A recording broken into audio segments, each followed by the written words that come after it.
let's discuss two of the important factors, two of the important concepts of banking, that is factoring and forfeiting. Many people get confused between the two, so we will discuss in detail what are the best differences between factoring and forfeiting. Factoring और forfeiting में क्या difference है हम दोनों language में समझेंगे, English और हिंदी में. चलिए शुरू करते हैं. Factoring and forfeiting are one kind of credit terms or one kind of credit proposals where it is used by businesses to improve their cash flow. जो पैसा आपको किसी फ्यूचर डेट में मिलने वाला होता है उसको इमीडिएटली किसी फाइनेंशियर को सेल करके आप जब इमीडिएट डिस्काउंटेड प्राइस में पैसा लेते हैं उसको हम कहते हैं फैक्टरिंग या फिर फोरफिटिंग. उसमें थोड़ा बहुत डिफरेंसेस हैं, हम उसको आगे जानेंगे. और यहाँ पे एक टर्म हम यूज कर रहे हैं trade receivable. Here we are using the term called trade receivables. In a business transaction when you sell some good, many people pay it upfront in cash and some people tell you to pay it in credit or pay you in a future date, and in such conditions either they sign a promissory note or sign a bill of exchange with you. That means they will pay you after a certain period of time, say 60 days or 90 days. अगर आप ऐसा नहीं करें तो business चलेगा नहीं. अगर means business में जो है क्रेडिट चलता है, तो ऐसे में जब क्रेडिट में आप बिजनेस करेंगे you need for your working capital, you need cash. So what will you do? You will sell it to the financier, your trade receivable, say the amount you are going to get in 90 days, you will be sell it to someone in a discounted price. Say you will get 100 rupees after 30 days. Now you will sell it to someone at rupees 95, and it will quench all your thirst for working capital. Working capital के सारे जरूरत को वो पूरा कर देगा. 95 आपके पास आ गया. उसके बाद जब कलेक्शन होगा रेस्ट अमाउंट आपके पास आएगा और जो फाइनेंशियर है वो कुछ फी चार्ज करेगा. सिंपल एग्जांपल में देखते हैं इसको. चलिए यहाँ पे तीन एंटिटीज हैं. मान लीजिए ये है राम, ये श्याम है और ये है फाइनेंशियर. राम के साथ आप क्या करते हैं, बिजनेस डील करते हैं. You sell some goods to Ram, right? And sorry, he is Ram, Ram sell some good to Shyam. ठीक है. and Sam don't have immediate cash to pay to Ram. So what he does, he signs a bill of exchange या फिर किसी credit bill में वो sign करता है और बोलता है कि I will pay you after 90 days. But Ram, who sold the goods immediately, needs some extra money to produce more goods to sell it to his future customers. ठीक है. राम को पैसा चाहिए इमीडिएटली, मगर श्याम जो है वो 90 दिन के बाद देगा. राम को फिर से प्रोडक्शन करने के लिए पैसा कहां से आएगा? वो किसी फैक्टर के पास जाएगा, फोरफिटर के पास जाएगा या फिर किसी फाइनेंशियर के पास जाएगा और बोलेगा I have a trade receivable, मेरे पास एक बिल है जिसका पेमेंट मुझे 90 दिन के बाद मिलेगा. तो ऐसे में मैं क्या करूं? And here either he could be a forfaiter और ए फैक्टर. हम डिफरेंस देखेंगे आगे जाके. तो Ram sells the bill to a financier to get immediate cash. वो बिल देता है और इमीडिएट कैश लेता है. यूजुअली जब 100 रुपीज ड्यू होता है यहाँ पे 80 रुपीज मिलता है फैक्टर के कंडीशन में, फोरफिटिंग के कंडीशन में 95 के आसपास उसको मिल जाएगा. ठीक है. फिर जब 90 दिन हो जाता है, when Syam is eligible to pay on his due date, the factor or the forfeiter or in this condition the financier will send the bill to Syam, tell him to pay and Syam pay to him. ठीक है. तो चलिए जो basic differences हैं उसको हम देखते हैं आसान शब्दों में. के सेशन में बहुत इजी शब्दों में रहेगा. Nature of receivables typically involves short-term domestic receivables arising from the sale of goods and services. अगर आप domestically within India you are selling some good to somebody, you can go for factoring. And in forfeiting, it is usually used in international trades for long-term receivables, long-term जो bill है. ठीक है. Factoring में usually 90 दिन के आसपास होता है, 150 डेज भी मैक्सिमम है. फोरफिटिंग में usually takes up to 5 years. So factoring can be with or without recourse. Means in with recourse factoring the seller remains liable if the buyer defaults. ठीक है. And in without recourse the factor assumes the risk.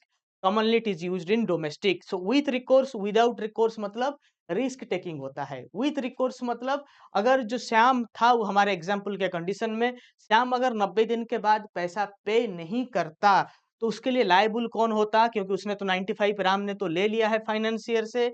अगर with recourse है तो ये जो risk है वो Ram beer करेगा। अगर विदाउट रिकोर्स है, तब अगर श्याम पैसा नहीं देता है, if Shyam is not able to pay the money on due date, then Ram will collect it, then the financier will bear the risk. जो क्रेडिट रिस्क है यहाँ पे, विथ रिकोर्स में क्रेडिट रिस्क सेलर का होता है, ठीक है। जो फैक्टरिंग और फिटिंग कराया है उसी का रिस्क है, पेमेंट नहीं आया तो वो अपने जेब से देगा। विदाउट रिकोर्स मतलब जो फाइनेंसियर है, क्रेडिट रिस्क उसका है, 90 दिन के बाद पेमेंट नहीं मिलता है, तब तब जो फाइनेंसियर है उसका नुकसान होता है। Hope you are getting it.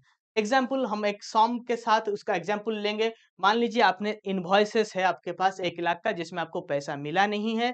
Factoring company, for here we are taking fast cash factors, agrees to buy your invoices for 90% of its value immediately। तो आपको 1 लाख मिलने वाला था 3 महीने के बाद, अभी जो है आपको 90,000 मिल गया। And after 60 days, fast cash factor collect the full amount from Mega Mart.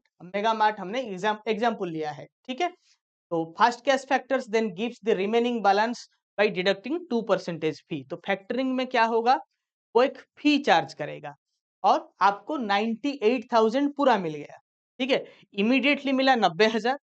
जब पैसा कलेक्शन हो गया, बाकी का 10,000 जब कलेक्शन हो चुका है, पूरा अमाउंट जब कलेक्शन हो गया, उसमें जो फैक्टर है अपना एक फी रख के, जस्ट फी उसका चार्ज या फिर उसका इंटरेस्ट है मान लीजिए, तो उसने आपको दे दिया, रेस्ट 8,000 आपको दिया, अपना 2,000 जो चार्ज उसका था, फी था, उसको डिडक्शन किया, ठीक है। ये कंडीशन में, ठीक है। मान लीजिए सेम कंडीशन है, 10 लाख का है या फिर 1 लाख का है, फॉरफिटिंग होता, तो फॉरफिटिंग में क्या होगा, आपको इमीडिएटली 95% मिल गया और डिस्काउंट रेट जो है 5%। जब फाइनेंसियर या फिर फॉरफिटर जब उसको कलेक्शन करेगा श्याम से या फिर जो बायर है उससे कलेक्ट करेगा, वो कोई अमाउंट आपको वापस नहीं करेगा। इफ ही रिसीव्स दैट 50,000, से here 10 lakh was receivables, you got 9,50,000। 50,000 discount, when discounting is done, you have not received that 50,000 and you are never going to get it, okay। इसमें फीस थोड़ा ज्यादा होता है, आपको इमीडिएट अपफ्रंट पैसा मिल जाता है। जब कलेक्शन होता है आपका कोई उसमें कोई मतलब नहीं है। when collection is made, after 60 days or 90 days, you are going to get nothing. That 50,000 or discounted amount is the fee for the forfeiter, and it is, it is without recourse।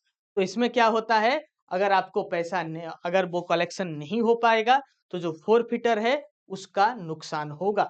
I hope you are getting my point. So gist क्या है, in both services you get money immediately by sacrificing a portion of the total value, however factoring is typically for shorter period and domestic, and forfeiting is for longer period of time। Here is a table which you can look into, ठीक है। इसमें एक table है, तो आप refer कर सकते हैं। मैं थोड़ा सा स्क्रीन को आपके लिए ले आता हूं, ठीक है, ताकि आप अच्छे से इसको समझ सकें। Okay, let's see. Okay, it is short term, usually up to 150 days, and that is for medium term. Typically 80% what you get here, there you get 100% of export value is discounted। उसके बाद discounting applicable होता है, ठीक है। And uh, it involves invoices, it is usually involves forfeiting, usually involves bill of exchange or promissory note, ठीक है। ये domestic के लिए होता है फैक्टरिंग, और ये होता है आपके इंटरनल ट्रांजैक्शंस के लिए, ठीक है। Okay, so that's it, and test yourself। Here is a MCQ for all of you, and I hope that you will answer it in the comment section। बाकी जो हमारे पेड कस्टमर्स हैं, जो paid students हैं, जो हमारे साथ किसी भी प्रोफेशनल बैंकिंग एंड फाइनेंस के कोर्स के साथ एलिजिबल हैं, उनके उनके लिए एप्लीकेशन में एक detailed dedicated factoring versus forfaiting with more than 15 MCQs will be uploaded. आज का सवाल है, question for this class is which factoring type requires the client to repay the factor if the customer doesn't settle the bill? Bill collection, non-recourse factoring, recourse factoring, or bill discounting?